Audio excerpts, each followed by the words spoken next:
Alright, welcome back again. This is the second part of recording business transactions in the ledger accounts. I'm your presenter, Mr. Simuntala John. Let's move on. In the previous lesson, we looked at the steps to follow, and we did step 1, step 2, and step 3. So, I want us to look at now step 4, which is now the actual recording. Record the transactions in the ledger accounts. So look at the last step, which is recording the transactions in the ledger accounts. So the question we had is the same the question we are still answering even now. Now, when you are told to record the transaction in the ledger accounts, in this case, you look at a summary you had already made. Capital account, cash account, bank account, rent account, office equipment, purchases, sales, and msonda. So let's begin with capital account. It will look like this. Since here capital account is to be debited, so when you open capital account, you should make a debit entry. Now, what should you put in the details column? You put the other name, the other account in the same transaction. So, bank becomes details, while capital is the title. Let's look at another transaction or another ledger account, which is bank account.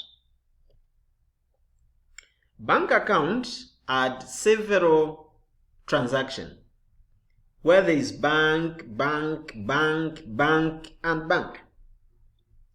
So, January 1, bank account. Since bank, it's the one which is on top there. Top there. So, the other accounts will be in the details. So, in this case, the transaction that took place on January 1, bank was debited. So, bank here, we have debited. While in the details is capital. This transaction on 4th, cash was paid out. So, bank was credited. So, even here, 40,000 has been credited. Details, cash. Let's look at another transaction having bank is this one. Rent, bank. Details, you put rent. Then, you look at where bank is. Bank credited. So even here, we are going to credit the bank. Another item involving bank is office equipment. So office equipment, 5,000. Office equipment becomes detail, while since we paid for it, so bank is to be credited. So that's why under equipment, bank has been credited. The last transaction involving bank is the one to do with sales. So sales in the details, while bank is already the title. So since bank here, it's indicated that is going to be debited. So bank account, even when we come here, it has been debited. So that is how you are supposed to record transactions. Now we've just done capital and bank account. We are still remaining with the 6 other transactions. So let's continue answering. The next item we'll look at is cash. So look at where there is cash. We have only 2 transactions, the one on 4th and the one on 12th. So here, the cash account will look like this. The first one, 4th, cash, bank. Since this is cash account, so we'll come here, cash, we identified it as to be debited. So cash account, you debit it. Here, where there is cash, we identified that cash is going to be credited. So in the cash account, you are going to credit. So the other 2 accounts becomes your detail.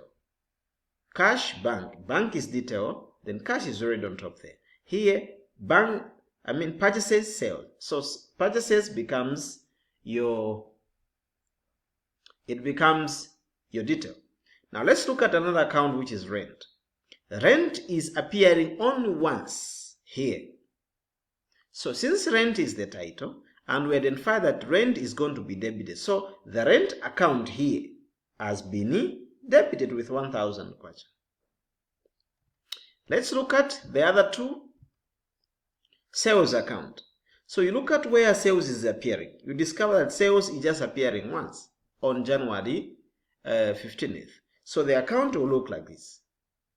Since sales is the title, so bank becomes the detail, bank sales.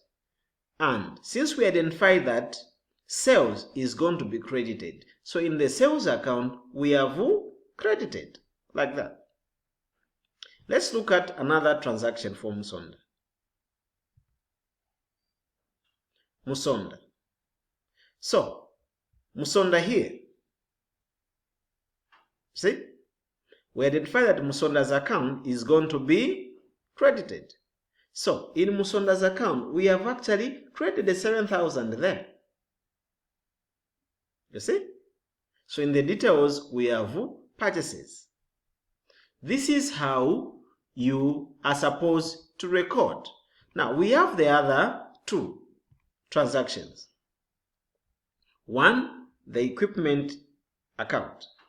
So, equipment, we are yet to deal with it. So, we identify that equipment is going to be debited. So, in the equipment account, the account has been debited with 5,000. There's just one having equipment. The other one is purchases. So when you look at the purchase account, there are two transactions, the one on 12th and the other one on 28th, which is having purchases. So if you look at the transaction on 12th, purchases to be debited. So purchases account has been debited with 3,000. The other one, January 28, purchases is to be debited. So even in its account, we have debited. Purchase account has been debited with 7,000, while other two accounts are in the details column. I hope this is making sense to you. Now, how do you balance the ledger accounts? Accounts that have more than one entry need to be balanced. In the case of the above accounts, the bank, the cash, and the purchaser accounts need balancing. All those with single entries are not necessary to be balanced. So now, let's look at the balancing procedure. The first thing you are supposed to do when you are taught to balance the ledger accounts, one, you should add all the debits and all the credits. You write the total separately. The total for debits, write it somewhere. Total for credit side, write it somewhere. Secondly, you should put the greater amount on both sides of the account after skipping a line. I'll show you how that one is going to be done. Third, you subtract the smaller amount from the greater amount and put the difference where the shortage is. This figure is called balance carried down. I'll show you how it is going to be done. Lastly but not the least, the balance carried down is brought down on the opposite side and is called balance brought down. This is done at the beginning of the following month or year. The carried down and brought down are put in the folio column. Let's see. Let's pick the bank account. So, what we are saying is, you first add, number one, you add all these items in the debit column. You also add all these items on the credit side. So after adding, look at the bigger amount. So let's add 100,000 plus 4,000. You discover that the figure will be 104,000.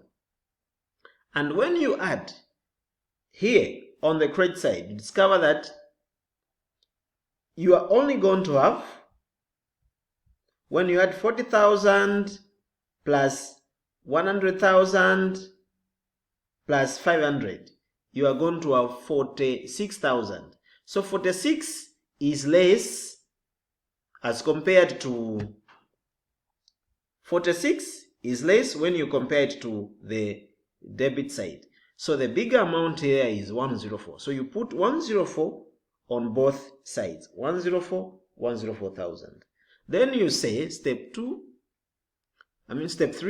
you subtract the smaller amount from the bigger amount. So when you say 104,000 minus 46,000, you discover that 58,000 will be the difference. So you put it on the smallest side. So credit side is smaller than debit, so you put it, the difference there, as carried down, then you bring it down there as brought down. So this is how you balance any account. So at your own free time, I want you to look at those questions there. Please, you are required to prepare the ledger accounts. Then you're also required at the end of the month to balance off the accounts. You only need to balance off cash account only. Thank you. Please stay at home and stay safe. In the next lesson, we'll learn about the trial balance. Thank you so much and be blessed. Stay at home for you to stay safe. Bye-bye.